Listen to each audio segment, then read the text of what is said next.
Okay, as Simon said, the title of today's meeting is emphasising looking at the social and political roots of the Arab revolutions.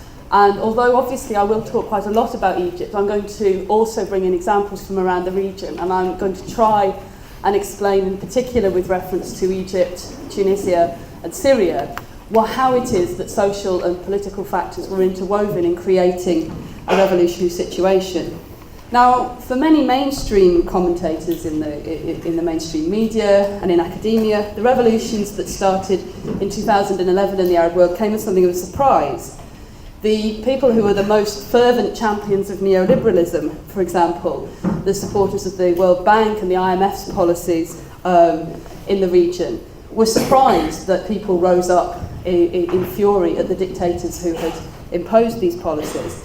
In fact, I remember looking at the World Bank's website just around a few weeks after the fall of Ben Ali in Tunisia and the fall of Mubarak in Egypt, and it was still full of glowing praise for the policies of the dictators, economic policies of the dictators that had just been overthrown. Of course, subsequently, they then found that there were problems with these policies. They talked about the high youth unemployment and the frustrated generation, but they didn't notice it beforehand. There was also other analysts of the Arab world, particularly, I'm an academic, and so I have to put up with reading a lot of this stuff.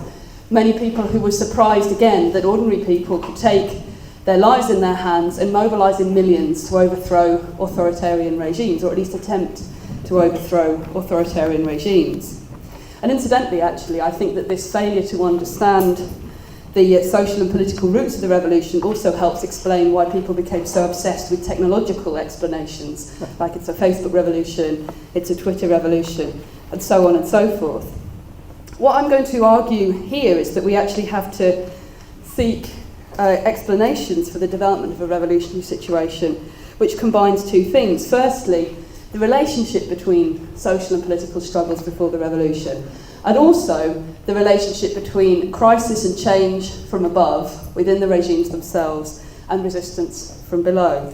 And without understanding any of those four aspects of the revolutionary crisis that developed, that we will come to, I think, a faulty and incomplete analysis of what was happening. I'm going to draw really, for setting the picture, actually on analysis of what makes a revolutionary situation by the Russian revolutionary Vladimir Lenin, who wrote this analysis of the components of what he called a revolutionary situation that allows the revolution to take place back in 1915, when he was analysing the enormous crisis in the middle of the First World War. And I'll just repeat some of the main points of this because I'll come back and refer to this. He argued, what, generally speaking, are the symptoms of a revolutionary situation? He argued that there were three major components. When it's impossible for the ruling classes to maintain their rule without any change, when there is a crisis of one form or other among the upper classes, a crisis in the policy of the ruling class, leading to a fissure through which the discontent and indignation of the oppressed classes burst forth. For a revolution to take place, it is usually insufficient for the lower classes not to want to live in the old way. It is also necessary that the upper classes are unable to live in the old way. So that's the first condition, and that last part of the quote is very widely known.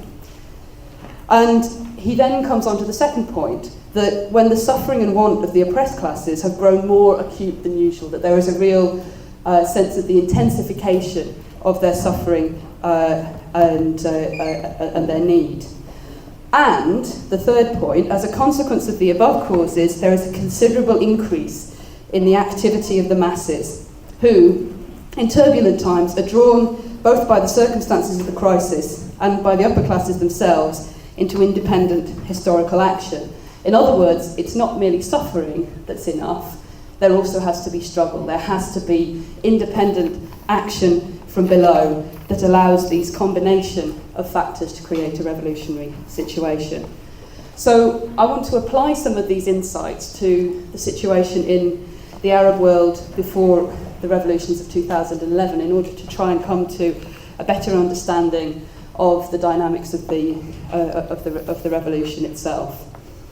So first point really relates to the question of, was there a crisis from above? What changed in the way that the regimes organised themselves socially and politically, across the region.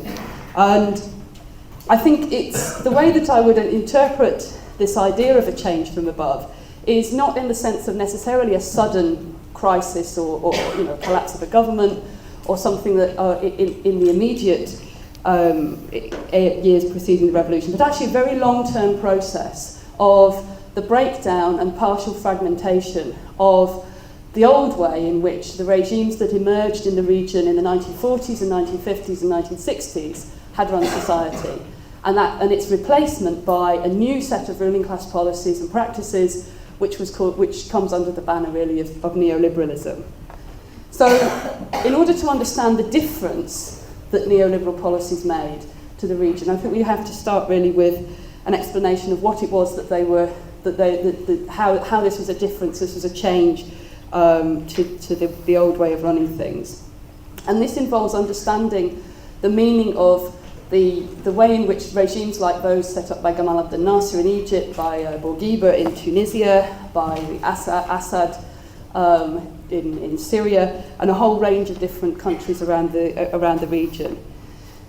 If you take, they were, most of these regimes that I've mentioned were in a sense variants of each other. They might have had slightly different parties in charge, the Ba'ath Party in some cases, say in Iraq or Syria, two different competing Ba'ath parties in fact, or Nasser in Egypt promoting a version of an idea that he called Arab socialism, and so on and so forth. But the essence of these regimes is that they offered state capitalist solutions to the problems of economic development. They emerged out of a previous moment of revolutionary crisis in the 1940s, which was actually equally spread across the region and involved massive popular mobilisations and strikes and wrapped up in the question of the crisis over Palestine and the birth of the State of Israel and the expulsion of the Palestinians in 1948. That crisis had given birth to regimes which were often led by junior layers within the army, as in the case of Egypt and Iraq and Syria later on, which proposed taking the state in order to advance and develop the economy in order to compete in global markets and on a global scale. So that's what I mean by a kind of state capitalist solution. A lot of them did actually directly draw inspiration from Russia under Stalin and the satellites of the USSR during the Cold War and how they tried to organise their economy. Some of them were more kind of politically independent of the USSR. And the essence of these kinds of regimes really was that they based on a kind of social contract, if you like, which based on the political quiescence of the masses, that the masses had no political voice independent of the regime, but they did gain a number of social benefits from participation in these regimes. So there were genuine moves towards some redistribution of wealth, or at least distribution of wealth downwards, in the form of providing people jobs in an expanding public sector, of building new industries, of creating a health system and education systems which were, even if sometimes rather poorly funded, were at least attempting to offer universal benefits. And this was also always a balancing act on the kind of, not only within those societies, but also on the international level, on the geopolitical level, in that it was many of those regimes, particularly, for example, Nasser's regime, attempted to balance first between the two superpowers of the day, between the struggle between the US and its allies and the USSR and its allies, in order to use it for their benefit, to win support from one or the other, and eventually, largely because I think of favouring an overtly kind of Soviet-modelled state capitalist kind of economy, they tended towards alliance with the Soviet Union. Now this was based on, and this is the clue really into why this model could not continue in the same way, this was based on the long boom after the Second World War, a massive expansion on a global scale of capitalism, which meant that some of there was space within the system to redistribute some of the crumbs, if you like, down to the lower levels of society. That they could either win directly subsidies and support from one of the superpowers. that they could insert that they were not talking about a situation of economic crisis and austerity on a global scale as we're talking about today. The end of the long boom, which I don't really want to go into a great deal about the explanations for this because it'll be covered in other meetings, but the end of the long boom and the recession and the economic crisis that unfolded from the end of the 1960s into the 1970s onward meant that this model was no longer could be sustained. And it was coupled with an enormous defeat on, if you like, the kind of international and regional arena for Egypt in the 1967 war, the Israeli attack on Egypt then, and the crushing defeat that Egypt and Syria suffered. This opened the door then to a new era in the Middle East, where Nasser's successor in Egypt, Anwar Sadat, brought in a set of policies which started to take the economy in a more neoliberal direction, changed sides in the global struggle between the US and the USSR definitively, developed an alliance with the USA, signed a peace treaty with Israel, and embarked Egypt on essentially a neoliberal trajectory. And this process was repeated at different speeds within different countries across the region, and throughout the region. So this kind of change, this breakdown of the model, the state capitalist model of economic development, entailed change at the top, a rebalancing between the different parts within the ruling class. I mean, this is a case of a band of warring brothers shifting the chairs around and fighting among themselves to a certain extent, but always with the aim of extracting the greatest price from ordinary people. And whenever there was any rise in levels of struggle and protest and attempts to stop, for example, things like cuts in subsidies to bread and food and fuel, as happened in Egypt in 1977, then they would unite their ranks again. It led to institutional changes within these regimes. Some of the institutions within the regimes that had been had been crucial in say Nasser's era in Egypt, like big public sector companies, the old trade union movement, which was an arm of the state bureaucracy really. Those lost some of their influence and power, although they remained extremely important to the regimes. And that you can see as well a process of opening up new opportunities for the enrichment of various parts of the ruling class, side by side with the old layers within the regimes that had most benefited from the state capitalist era of the 1950s and 1960s. So, for example, you get in different ways growth of private sector capital.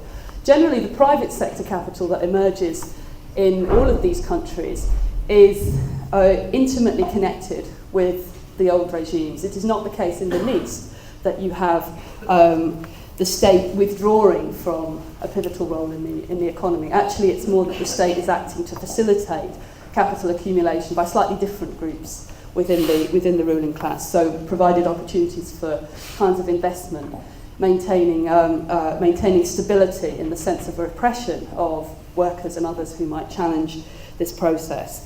And also opening up opportunities for enrichment in things like telecommunications, real estate, and so on. This happened in the growth of, in the case of Syria, you have the growth of a whole layer of the sons and daughters of the old public sector bourgeoisie and people in the regime who then get rich in various areas of apparently private sector investment, like telecoms and importing cars and so on and so forth. Very similar things happen in Egypt and Tunisia, an interweaving of these different parts of the regimes. But nevertheless, despite the fact this is a process of negotiation and change at the top, one of the things that it did was that it broke the social contract that was implicit in what Nasserism, for example, meant, and what many of these regimes meant, in that the workers were offered some social benefits in order to keep politically quiet, and not to actually fight to defend themselves using on a social level either. So, for example, if you take the question around strikes, in the Nasserist era, the regime was relatively successful, very successful actually, to be honest, in making workers themselves, in very large numbers of cases, feel that strikes were not a way to be able to win their rights. They made it very difficult in terms of repression to stop this, but they also got inside people's heads and made them feel that there were other channels they could use, that they could, that they could, through negotiation with within the old trade unions, manage to defend their interests, and that they shouldn't disrupt that by taking strike action, taking their own independent action. What happens by the 1990s, as you have these structural adjustment policies and these neoliberal policies deepen, is that it takes away the carrot that was offered by Nasserism and leaves it with merely the stick. And this is incredibly important because the assault on workers' living standards and the living standards of the poor in general in the neoliberal era across the region is absolutely enormous and carried out on a whole number of different levels. So you actually have the enormous impact directly of economic crises, rising price of food, and things like the abolition of rent controls, where it used to be that housing was, say, for example, in Egypt, housing market was very tightly controlled. It was very there were caps on rent, which meant that they were kept at a very low level for many ordinary people. That was liberalised, which meant that people's housing costs dramatically increased, and so on and so forth. A very good example you can find from the education sector. As a consequence of neoliberal attack on public education in Egypt, you see it at two different levels. You see the relative decline of actual investment in education, the decay of public schools, absolutely brutal pressure on teachers' wages. Who today a teacher who's maybe got 20 years' experience in the classroom would earn about the equivalent of £100 English pounds a month, which is absolutely not enough to live on, and is actually a lot less than many factory workers would earn. But the way that neoliberalism operates is that then, unless there's resistance, those costs are then passed on to working class families. So, for example, one of the most horrible aspects of this whole process is the way in which teachers in schools, as a result of this pressure on their salaries and the degradation of education, free education in general, then pass on by enforcing private lessons onto their pupils' families, which, according to one study, sometimes up to 20% of poor and lower class families' income, disposable income, was spent on paying for these kind of private lessons, which you can see how on so many different levels neoliberalism represented an enormous assault on the poor. However, also, this is not merely a material assault, but it's also an ideological rupture. That, as I mentioned before, the sense that the state in many of these countries had broken the social contract with the people, that had withdrawn of its own accord from its commitments to provide universal health care or education, even if people didn't have illusions that under Nasser this is all perfect, and so on, has an enormous effect, because on the one hand, it frees up ordinary people, workers in particular, as I'll come on to in a minute, into seeing that the only thing they have to defend themselves is their own self-activity and organisation and action from below. And I think you have to kind of see that it's both at the level of the assault on people's living standards and the assault on the idea of the public in general and the public sector in general, coupled with people's feeling that they have no other way of defending themselves, that there are no avenues left for reform from within the system. And the sense because one of the interesting things is that this process has been going on for an enormously long time. I'm talking about 40 years worth of a change, gradual and uneven change in ruling class policies across the region, which mirrors one on the global scale. This is part of a global process of the shift towards neoliberalism. Why is it that you have the thing really burst into revolution in 2011 and not in the 1990s, for example. In Egypt, the crisis in Egypt, as a result, there was a severe economic crisis at the end of the 1980s. The regime got out of it by a deal with the US for writing off some of its debt, then embarks on a vicious a series of attacks in the structural adjustment programme.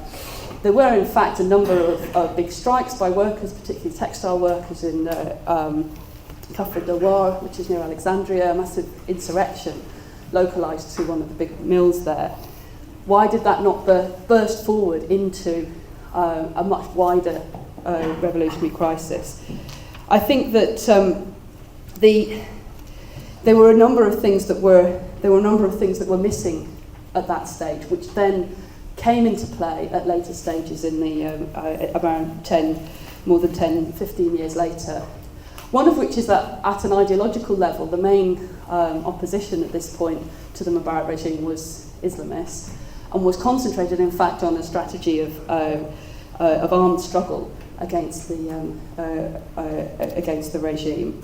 So politically, there was a much narrower space into which these explosions of social protest and particularly worker strikes could be channeled. And I'll come back to this. But also, actually, the explosive, although there was in this case one particularly important strike in 1994, what happened in the mid-2000s, from 2004, but really changing in terms of from 2006 onwards with the massive strike by textile workers in Mahal al-Kubra in December 2006, was there was this generalisation of workers organising themselves to resist neoliberal assault on their living standards, and so fighting at a very local level within their own factory and workplace to try and reverse or halt the effect of neoliberalism on in terms of fighting for better contracts, fighting for permanent contracts against casualisation, fighting for better wages, beginning to organise to defend the kind of social benefits that go with their jobs, fighting eventually for independent organisation, union organisation of their own. And this, to bring us back to Lenin's analysis, is that you can see the possibilities for kind of fissures and cracks from above, but it's not until ordinary people take independent historical action of their own that the situation becomes, the ingredients are complete for a revolutionary situation to develop. And that if we then look at, for example, Egypt and Tunisia, you could then see in the period before the revolutions of 2011 quite a lengthy period of both social protests and political protests, and particularly strikes over the 10 years or so before the revolutions of 2011, and particularly from 2006, 2007, 2008 onwards.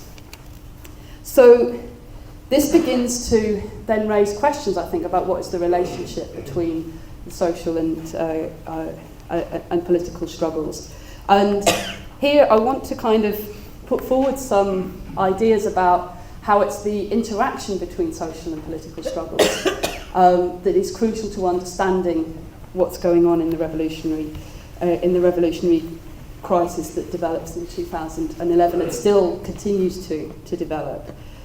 One of the best starting points for this discussion, I think, is Rosa Luxemburg's fantastic work on the mass strike, where she looked at the 1905 revolution in Russia and described the relationship between how there wasn't a kind of a series of stages that revolutionary struggle went through, that went from the economic, everyone goes on strike over their pay and their conditions, and then they draw political conclusions, and finally kind of in a neat series of steps up to a political general strike overthrowing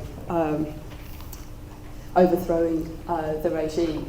What she argued there very convincingly and very persuasively is that there is constant cross-fertilisation between economic and political struggles, and I would urge anybody who hasn't read Luxemburg's work on this to go and read it, because I found it very, very fruitful when looking at the actual process of revolution in the Arab world.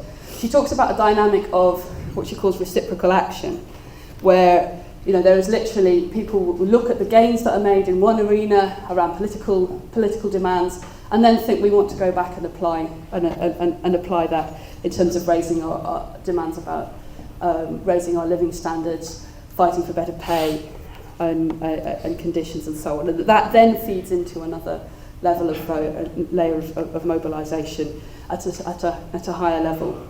I mean, I think it's worth thinking a little bit concretely how this applies in the case of, say, Egypt and Tunisia, for example, in the period before the revolution. I think you can see in both cases how the fact that struggles are going on in one area, workers are fighting for better pay and conditions in a factory down the road, can literally inspire people who want to raise political demands about better democracy or stopping torture by the police, can see that there are other people in struggle and take up those and take up their own demands as a result.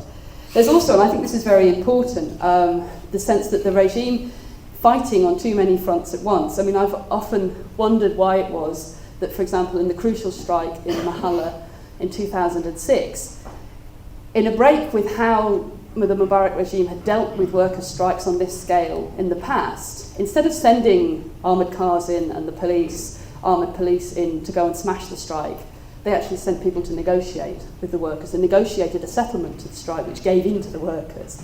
So it was an absolutely catastrophic mistake from the point of view of the regime, because it opened the gates to an enormous wave of workers' struggles which still, to a certain extent, continues today. Why is it they felt that they had to give in? Why is it they negotiated rather than attempting to crush the strike? One of the reasons, I think, is because earlier that year there had already been massive mobilisations on the streets, and from the previous years, around the question of democracy, around the question of Hosni Mubarak handing over power to his son, loosely grouped under the label of the Kafaya Enough movement, raising democratic demands, culminating actually in then a massive struggle by sections of the judiciary who were marching down the streets being beaten by the riot police in about 6 months before the Mahalla strike. Now, the pro-democracy protests, in a sense, were actually contained by the regime quite effectively. They were beaten off the streets. But the sense that the regime was facing a punch from one direction and a punch from the other direction, I think is very important to understanding how one way in which social and political struggles can interact and did interact before the revolution.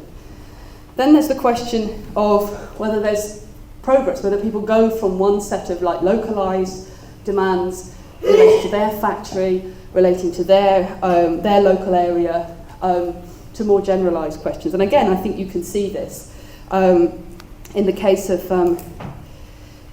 both Egypt and Tunisia. You had revolutionary rehearsals in 2008. There was an uprising in the mining area of Gafsa in Tunisia in the beginning of 2008, which replicated on a small scale many of the processes that then went national during 2000 and 2010. It was a fight about high levels of unemployment, about corrupt practices of hiring new workers by the mining company, about conditions and so on of the miners, and it progressed into a localised, pretty much insurrection, which was then contained by the regime through repression.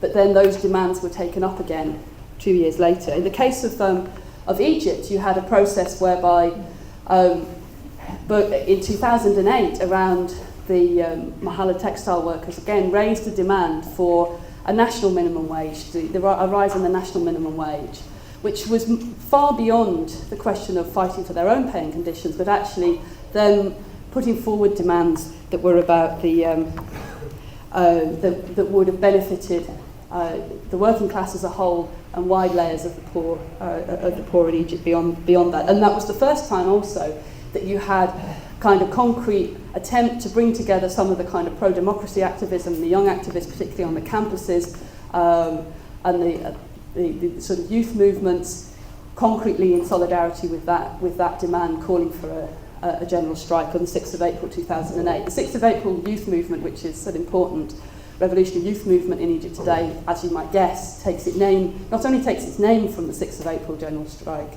in 2008, but actually includes people who were some of the people attempting to organise it.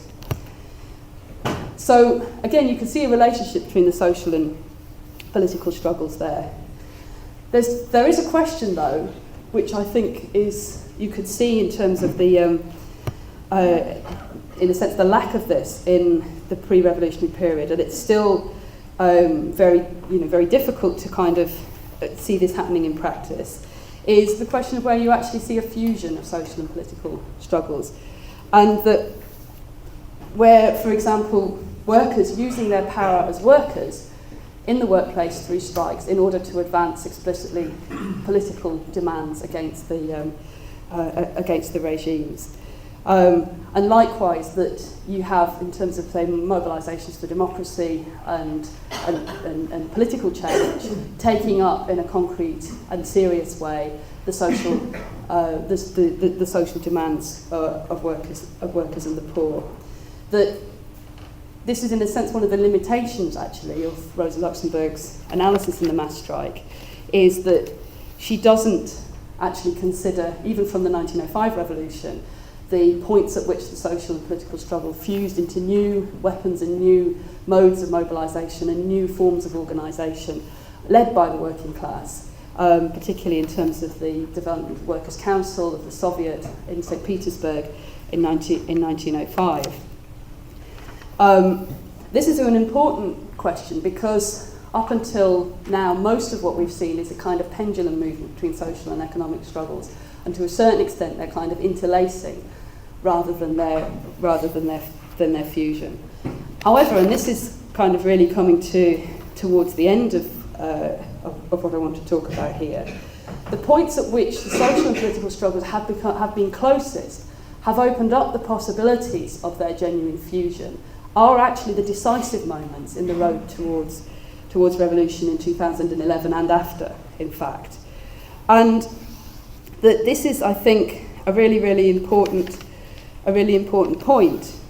That if you think back to the examples that I gave of GAFSA uprising in 2008 and the Mahalla uprising in 2011, Tunisia and Egypt, that it was the combination of both social and political struggles in those cases. Very clear in the case of Egypt, that workers went from localised demands to a demand that was actually directed at the regime, and it had the greatest effect, both on the masses themselves and on the regime. Mahalla 2008 was the first time Mubarak's picture was torn down and tramped in the streets. This had an enormous impact on people, even though the actual sort of uprising and revolt was contained and defeated by repression temporarily. That they broke through this kind of spell of fear that ordinary people didn't make the connection between the struggle for bread and the struggle for freedom. No, workers in Mahalla tore down Mubarak's portrait and trampled it in the streets in their thousands. Then you look at 2011, the decisive moment in the fall of Mubarak is the moment when strikes spread across the country. That is one of the very central reasons why it is the revolution succeeds in Egypt.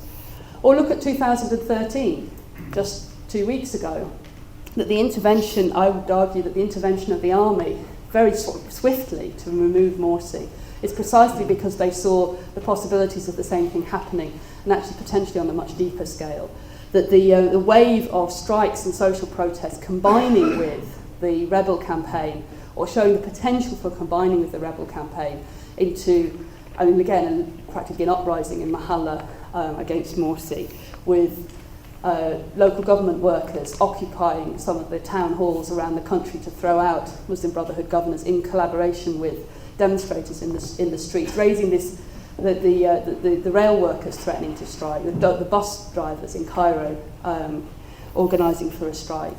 That point of fusion, although it didn't develop enormously far in the case of around 30th of June, was also, I think, a decisive in shaping what happened in terms of the army's response. And I think that seeing these kind of connections between the social and the political struggle is actually crucial, and that the different dynamics, in fact, of the relationship between social and political struggles also helps us understand a little bit as to why the revolution, for example, has taken different course in Syria to what it did in Tunisia and Egypt. You know, that one of the things that was lacking from the Syrian situation was that period of mass struggles in terms of political democratic demands in the streets, and the strike wave that was characteristic of both Egypt and Tunisia.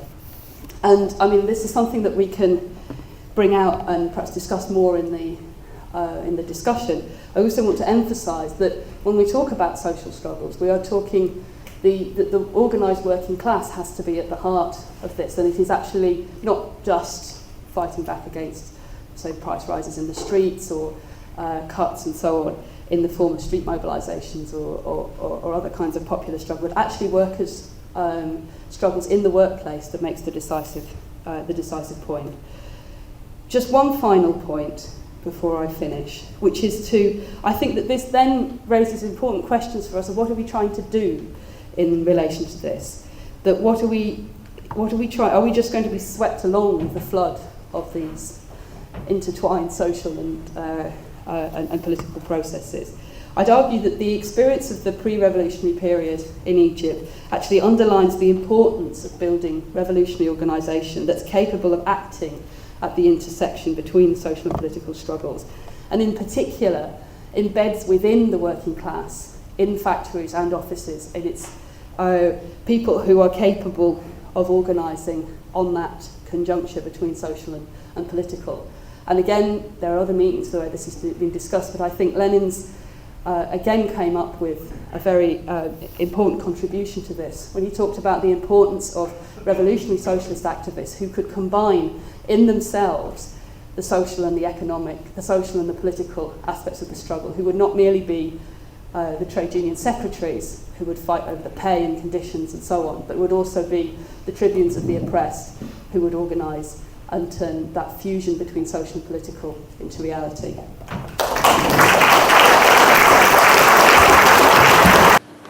Well, a year ago I came to Marxism and heard a very similar talk from Anne Alexander about Egypt.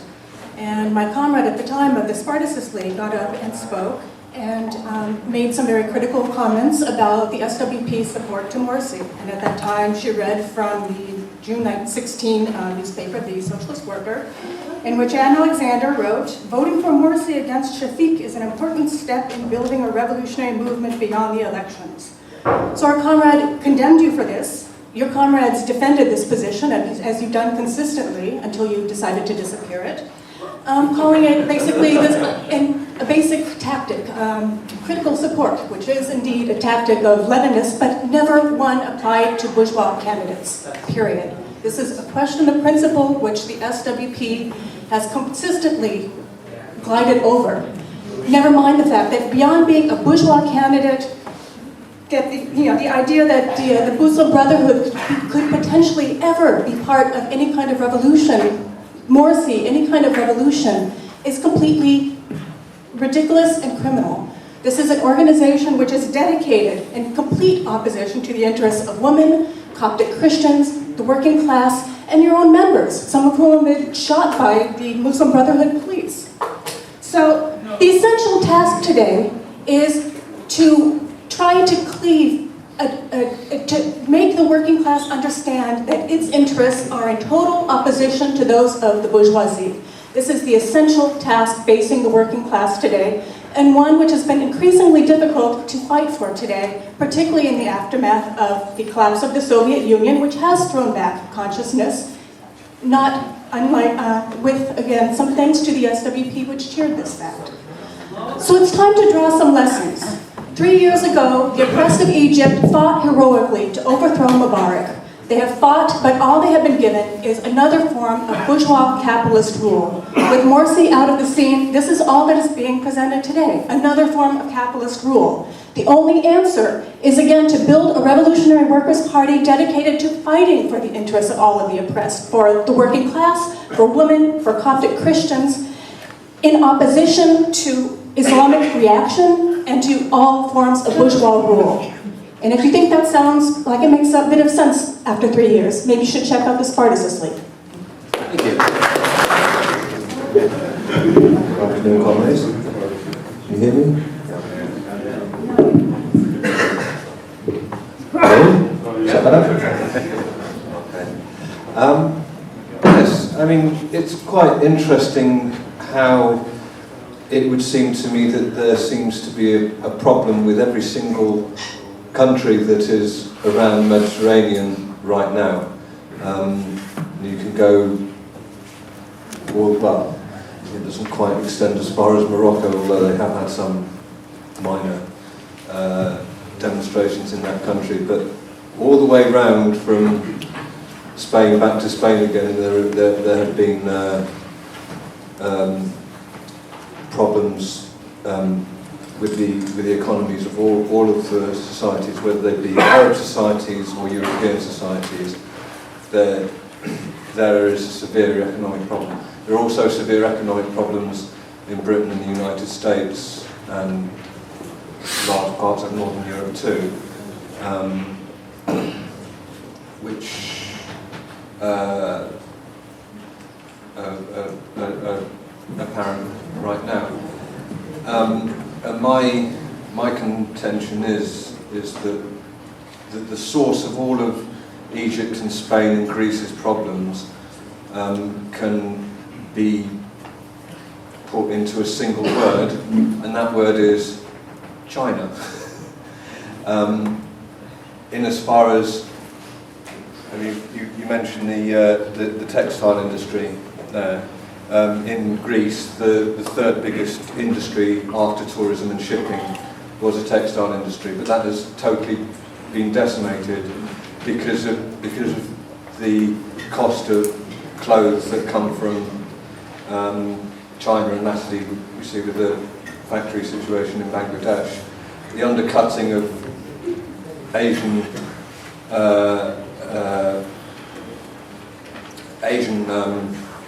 factories as against North African and European factories. That's the thing, and that's where most of the problem lies. I mean, it's not necessarily just a cultural problem or a political problem.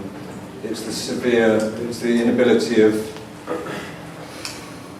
Western capitalism to wake up to the dangers of, well, not dangers, but the situation, the reality of being undercut by people elsewhere. And until that has been, there can be no political, there can be no political transformation until there is economic transformation. Thank you. Comrades, I think what we have, Anne's talk, and I take very much Simon's point about anybody who hasn't read last week's Socialist Worker, which is based on an interview in an industrial area of an important industrial area, the 10th of Ramadan city, which is in the Zagazig area north of Cairo, an area which is a product of neoliberalism, an area which has created new factories with multinationals investing in this area, put deliberately away from Cairo in order to prevent the subversive ideas of the big cities spreading amongst these workers. This is a place where you can now see the revolution taking place, exactly as Rosa Luxemburg talks about, where the interaction of the political and the economic people raising their demands, which they've wanted to raise for years and years. And I want to pick up on one particular example, which is the Ideal Standard factory, which one of the multinationals in 10th of Ramadan City, known to all of us. You look at it every time you walk into a bathroom or a toilet. They are now one of the major multinationals in this industry. They have 6 factories in Egypt. They have 20-something factories across Europe. They are very, very, determined to remain, indeed, the brand leader in Egypt. They had an 8-week strike and occupation, April-May this year, by their workforce, something of the order of, as a factor of 1,000. There was an occupation, 100 workers taking part in the occupation at least, and there was a massive battle which led to the state being brought in. The state police, they used the criminal code against the occupation. The union committee was arrested, charged, basically put on charges which would lead to 2 years in prison. This was over a dispute which had its roots in pay, where the annual bonus scheme, which requires employers to share 10% of their profits with workers, produced a situation where something in order of a 3.5-month annual pay bonus was at stake, and the argument from the workforce was that this was a bonus which was incredibly unfairly distributed. That clearly, if you start with an incredibly unequal pay scheme, then you're going to get a very unequal distribution of the annual bonus. Now, the employer came in, they used the fact that the law requires the employer getting rid of anybody to pay them 3 months' wages for every year you've worked. They topped that up, and they did that. Through that, they managed to get the 8 out of the 9 members of the committee to leave. One refused to take the money and is now, according it would seem, is facing the threat of prison. You might ask, why is it that I've got to know all this detail? And the reason is that at the May Day rally organised in Manchester, we had a motion of solidarity with this occupation, and we sent a letter of condemnation to the employer. Short time later, the employer invited us to a meeting, and last Wednesday... Jeff, can you just one second. Rick and I went, Rick's sitting there, and I went as officers of the Manchester Trades Council to talk to the employer. The employer started the meeting by telling us that the revolution now meant that his workforce dream of the stars. That is the employer's phrase of what has actually happened. That is what is going on in Egypt. Thanks. It seems like every year we come here and there's great lessons that we have to learn from the real revolutionary courage of the working class in the Middle East, and including Egypt. But also like new debates and discussions get thrown out as well by it. I think it's interesting. Going back to 2008, we had the first mass strikes, and this raised the spectre of back to what was possible. Even angle beneath the surface. 2011 had the first stage of the revolution. And this time last year, we sort of talked about how revolutions is a process, it's not an event. And now we are, and we've had this kind of extraordinary event in the last 2 weeks, like the largest demonstrations in human history, as far as I'm aware, coupled by the ousting from power of the Morsi, but in which the army's also played a critical role, and I think that's a key contradiction there, because it's that mass mobilisation, it's a brilliant struggle, combined with obviously a force which doesn't have the potentiality to take it forward in the way which we want it to go forward, and certainly not to transform society in the more thoroughgoing way that we want to. So where does that leave us? I think it's worth digging into a bit of the role of the army, because it's kind of a microcosm of class society. The officers are the rich, the ordinary soldiers are the poor, and I think this is a tension which is going to be played out. Although by the same token, we don't foster any illusions in any of that either. But I mean, I think it's just obviously we start by saying, how fantastic, but the role of us is not just to applaud it. It has been a fantastic struggle. It has been absolutely extraordinary. But in order for it needs to go further, and there needs to be a more thoroughgoing transformation of society from below. But in order to do that, we need to take this out into more concrete terms, and that's why it's not enough to denounce things in this abstract way. We have to have a real material analysis, and so thanks for doing that in as much as you have, because that's what it's about, and it's about that combination of which has been the brilliant thing about this, and hopefully we are going to go forward, and it is not a defeated revolution. It's not Russia in 1905. There's great potentiality still ahead, and there's still a lot to fight for. Thanks. Thank you.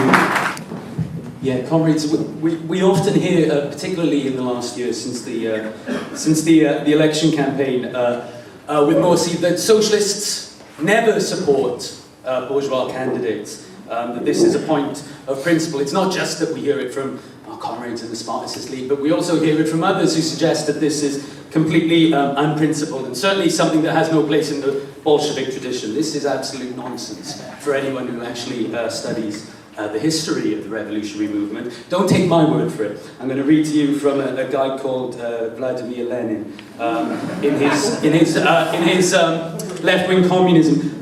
Prior to the downfall of Tsarism, the Russian revolutionary social democrats made repeated use of the services of the bourgeois liberals, i.e. they concluded numerous practical compromises with the latter. He then goes on to detail the alliances that were made with Struve, the leader of bourgeois liberalism, while at the same time being able to wage an unremitting and most merciless ideological and political struggle against bourgeois liberalism and against the slightest manifestation of its influence in the working class. He goes on to say that we have always advocated an alliance between the working class, the peasantry, against the liberal bourgeoisie and Tsarism, never, however, refusing to support the bourgeoisie against Tsarism, for instance, during second rounds of elections or during second ballots, and never ceasing their relentless ideological and political struggle against the social revolutionaries, etc., etc. I don't want to go on and on about this. I just want to point out that it's simply not true. And that has serious implications for how we understand what's going on in Egypt at the moment. Because if your starting point is that the Muslim Brotherhood represents fascism in some form or another, then it's quite understandable that people would have this quite standoffish view about calling for a vote for Morsi. If, however, you understand the Muslim Brotherhood as we do, as Islamist reformists, who are bourgeois politicians, and yet who have played a crucial staging point in this revolutionary process, you have quite a different picture. When people say that the SWP or the Revolutionary Socialists have backtracked from their initial position, actually bringing Morsi to power, preventing the return of Shafiq and the rivers of blood that could have followed if Shafiq was returned to power, has been a crucial point in exposing to the masses the role that the Brotherhood play and letting them move on. I mean, if you look back in Lenin's debates, when he talks about support for the Labour Party in the 1920s, it's not because he thinks that the Labour Party are great, it's because he wants to expose them in the eyes of the masses. What we've seen now, despite the complications and despite the difficulties, is the first time you've seen a mass movement, an enormous mass movement and a revolutionary movement remove an Islamist government from power. That is a crucial step in educating the masses in their own process of education. As Trotsky said, a process of successive approximations. That is what is going on in the revolutionary process in Egypt, and this kind of rhetorical nonsense about we never support bourgeois candidates gets us no closer to understanding how the revolution can move forwards. My name is Frank, I'm from Berlin. First of all, I think that to characterize the Muslim Brotherhood as a bourgeois party is not right at all. I mean, there were millions that voted for Morsi, and there were even more who voted for the Muslim Brotherhood half year before. It was 75% voted for either the Muslim Brotherhood or the Salafists, the No Party. That are the same people, poor people, that made the revolution, despite that the Muslim Brotherhood didn't want them to go to the revolution. And I mean, there is kind of analogy, if you want to the Russian Revolution. I think that the Egyptian Revolution that we're witnessing today are one of the big, great historical events that we had in the last 200 or 300 years. It's a massive event.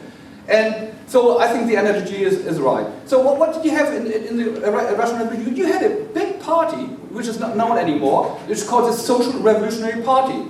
And Trotsky said this party meant everything to everyone. And that's why they were so big. It wasn't a revolutionary party, it was a populist party. And that in the midst of the revolution, 1917, one of their leaders, Kerensky, got into power. And everybody thought, oh, now finally we make the breakthrough. But then Kerensky continued with the war, like Morsi. And then there was disaffection. And then there was a coup by Kornilov, right wing. That was the same type as Shafiq. Shafiq, the other candidate, he was an officer of the Luftwaffe, of the Air Force, who was a boss, who was prime minister from Mubarak, who represents the army and the old regime. So what did the Bolsheviks did in 1917? They defended Kerensky, although Trotsky was in prison. Because they said, if Kornilov finishes off Kerensky, then they will finish off the Bolsheviks afterwards. So, I mean, and it was true. And because the Bolsheviks were the best defenders of Kerensky, I mean, Kerensky fell in the end anyway, that was just the prelude to the October. That was just I always have to be with the masses and to be clear where's the main enemy. I just tell you one small anecdote, because I was in Egypt quite often.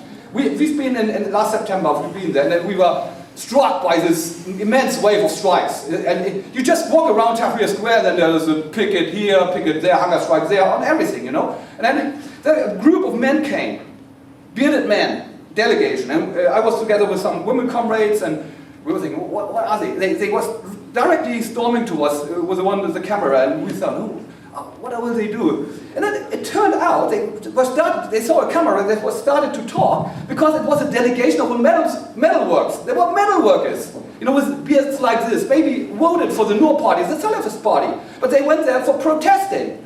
And then we went on, and then I met these other guys without beards, police trucks in front of the interior minister. They were really intimidating. They were, kind of fascist type officer like this, intimidating them. The women comrades that we have with very, very nasty things. I couldn't understand it because my Egyptian Arabic is not so good, but they told me afterwards, And then you see, who would you side with? Is it the old regime? The old apparatus, and there is so many left-wingers, old communists, who side effectively with the old secular repressive forces, or would you side with the mass of people, the workers, whatever the size of the beard are? Leon Trotsky, in the history of the Russian Revolution, talks about the fundamental process of the revolution, and he describes it as the active orientation of the masses by seeking to put different political forces into power and then judging those forces upon their performance. That's what's happening in Europe, in Egypt at the moment. The process in which, because Shafiq was defeated and the army and the security forces were not able to snuff out the process of the revolution, instead Morsi was elected, the Muslim Brotherhood has been put to the test and has been found utterly wanting by the masses. Incompetent, useless, above all else, carrying forward the policies of neoliberalism, opposed to millions of those who voted for them. That is the crucial process that has gone on since the election. Had Shafiq been elected, that maturing of the revolutionary process could have been snuffed out, with appalling results for the Egyptian masses. That's why it was right to call for a vote for Morsi. That's why also revolutionaries have to give leadership and to work inside the mass movements, but also direct the mass movements. It's incredibly important, for example, that the revolutionary socialists in Egypt today take a quite unpopular line of saying don't trust the army. The masses generally trust the army very much. The streets of Cairo are full of tanks, but every tank has written on the side of it, solidarity with the revolution. That's not the same as Allende in Chile in 1973. It's not obvious that this is a force. It's not very popular when the RS denounced the murder, the massacre, the horrific massacre of the Muslim Brotherhood supporters by the army.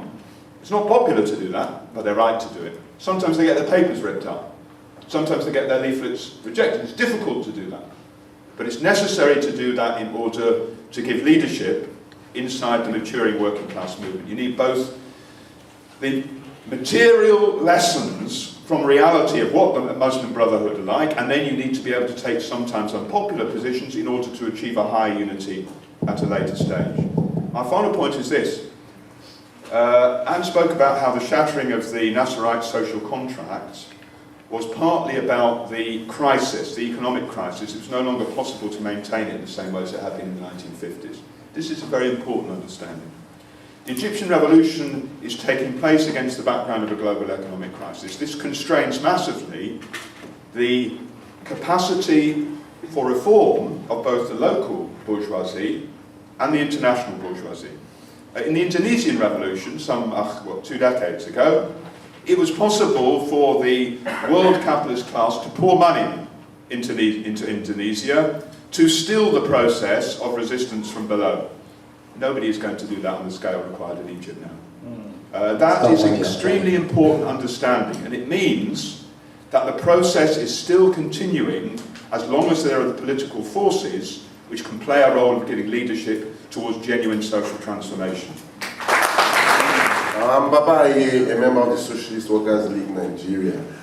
First, I think the issue of the role of the army, because I think Syrian working class and say in Egypt might have more similarities than, for example, say Libya. But I think the fact that the army did not turn its guns on Tahrir and play the role, that this is not in any way to have illusions in the army, but to point out, I mean, how, for example, as Trotsky put it, the first step of the February Revolution passed under the auspices of the Cossacks. So I think the importance of this also is propaganda work within the army. Then a question, the issue of the April 6 youth movement and the RS. The RS wasn't even on our radar for quite a while, and you have a lionization of the April 6 youth movement. I want some light shed on the relations of the RS with or within the April 6 youth movement. Then I would want more light shed with regards also to the possibilities of the bridging of that pendulum of the social and political. Finally, with regards to the issue of support for Morsi, I think we forget something. I remember Osam pointing out last year, and that there were two statements. After categorically and clearly calling for his support for Morsi, he did point out that within the RS itself, younger comrades, the ultras, the number that came in with the wave of the revolution, also were staunchly against this. And in response to this, to these voices within the RS itself, there was a subsequent statement which made it possible for, both abstention from this and most. There was, yes, it was a bit balanced, and we should realize the heat of the moment that the RS was in there, but to simply take the position that was like, every RS member stand behind Morsi, I think this did not follow with what Osam, who was from the organization, did state in this place last year. Thank you. Thank you very much. Right, okay, well I'll try to be, I actually wanted to come back on something that the second speaker said when he sort of talked about Western capitalism being undercut by China and the competition with China being somehow responsible for Egypt's economic plight. I think this is quite wrong, and it's the way obviously that they want to talk about it, and it's the way that they want us to think about it. Our jobs are being taken away by the expansion of China, and it's wrong. It's very simple. First of all, on a basic level, the expansion of China's exporting industries is overwhelmingly being driven by investment from Western capitalism itself. It is not. It is Western capitalism that is expanding production in China. And secondly, the effect of China's expansion on Egypt has been highly contradictory, because one of the effects of the expansion of China's textile industry has been that the Chinese economy itself cannot produce enough cotton to keep up with this, and therefore cotton exports from Egypt have increased as a result of the demand from the Chinese economy. So now had increased as a result of demands from the Chinese economy. That is now under threat because of the collapse since 2008. But that is why China was one of the key supporters of Morsi, and whether China's government are now in some disarray as to who exactly they should support in China next. It's also why it's very difficult inside China itself to get any news whatsoever about what's happening in Egypt, because the Chinese government does not want Chinese television showing pictures of mass demonstrations, mass strikes, pickets, and so on and so forth. Now, I'm not absolutely certain that demonstrations the other week were, in fact, the biggest demonstrations ever in human history. I think China in 1989 might just have shaded it. But I'm not sure.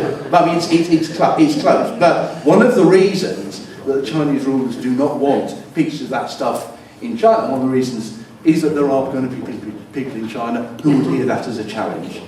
And if someone said to me, if the Chinese working class were to move, it would make everything in itself look like a picnic. But what we're getting from Egypt, from the other Arab revolutions, is a series of insights into precisely how economic and social revolution merge together, which can be of value to people who are fighting back elsewhere. And lastly, I just want to finish by people have quoted Lenin, people quoted Trotsky. It's always really difficult quoting Lenin because Lenin was so precise and specific about tactical situations that you have to be very careful to say this is not taken out of context. But there are occasionally things that he said that are, under capitalism, universal truisms. One of which is, whoever expects to see a pure social revolution will never live to see one. And he said that in the context of arguing for support for the bourgeois Irish Republicans in their revolt against the British in Dublin in October 1916. And he was absolutely right to do so. Thank you. I just want to pick up actually on the point that the last speaker from the floor was making about China, because I totally agree that the lessons of the revolution in the Middle East, I think, are of immense importance in relation to other areas of the world, because precisely that kind of transition from the state capitalist model towards a neoliberal model, not in the same way that we see in Western Europe, for example, because we didn't have necessarily that kind of state capitalist model in place, etc., but the conditions in China are much closer to what you would see in Egypt. So I think that it's, in terms of the future of revolution, it's in areas like China where we may see the model of both at the level of the shift towards neoliberalism, but hopefully also the shift towards revolutionary action from below by the masses being played out. And we'll have to see how that develops over the coming years. I just want to concentrate really on the question of what's the difference between June 2012 and June 2013? And why is it that, yes, I do unsurprisingly stand by what I argued last year, and I think that the Communists and the Revolutionary Socialists arguing that it was right to stand with Morsi against Shafiq were right to do so, and that it's not that they've abandoned some kind of position that they held then. You can look at it in all sorts of different ways. Firstly, people have rightly talked about how people who had illusions in Morsi and the Muslim Brotherhood needed, many of them, millions of them, needed to go through a process of seeing those illusions destroyed by the Muslim Brother in power, being put to the test, as was said in the discussion. That's absolutely necessary and absolutely right.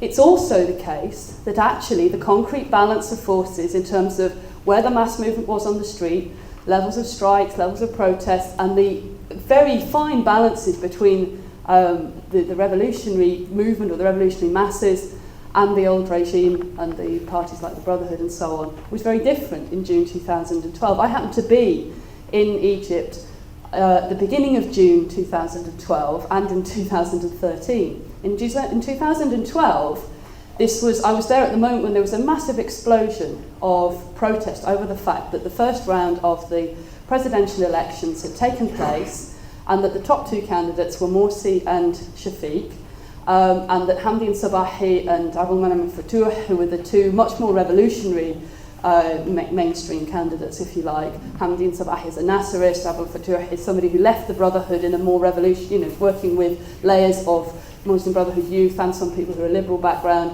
on a kind of more radical, more openly revolutionary Islamist project. Those two more revolutionary candidates were out of the race, and it was going to be a fight between Morsi and Shafiq.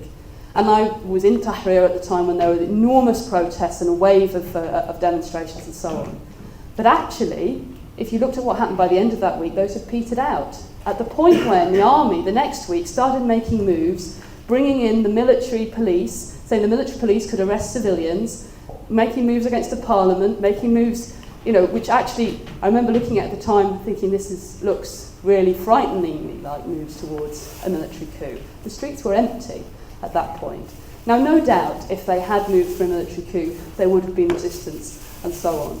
There would have been people who would have fought back. People hadn't gone through a year and a half of revolution to just let that go.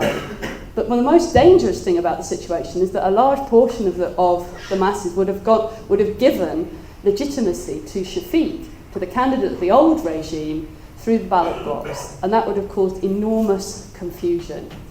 For those two reasons, the concrete balance of forces in terms of the movement of the state and the street and so on, the workplaces, it was absolutely right to argue as we did.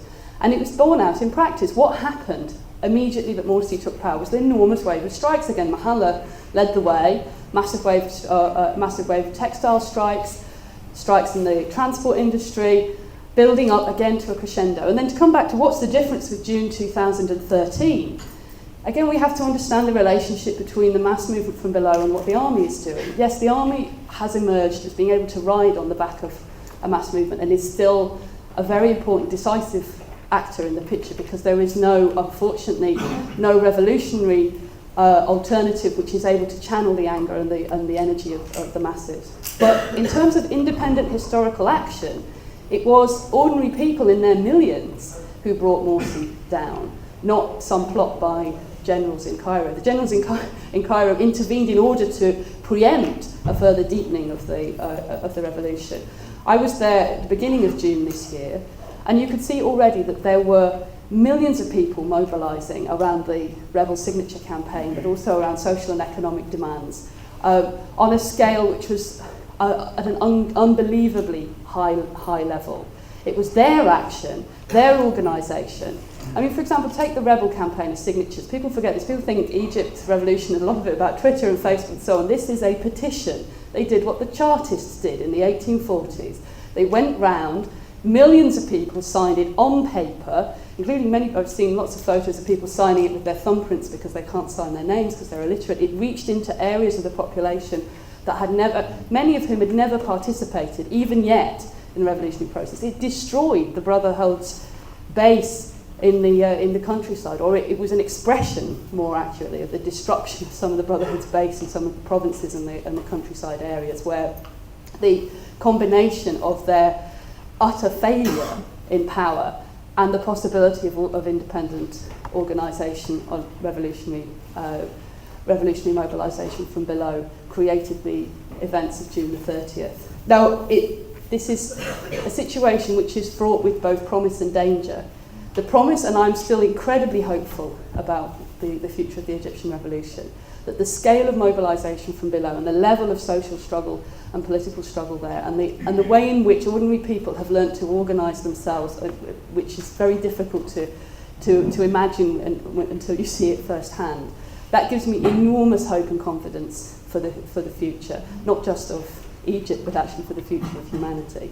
But it is also fraught with danger, because the army remains, the old regime remains in place, unless it breaks down further, unless that grip is fractured, and unless people's illusions in it are shattered, which I think for large proportions of people they will be in the coming weeks and months.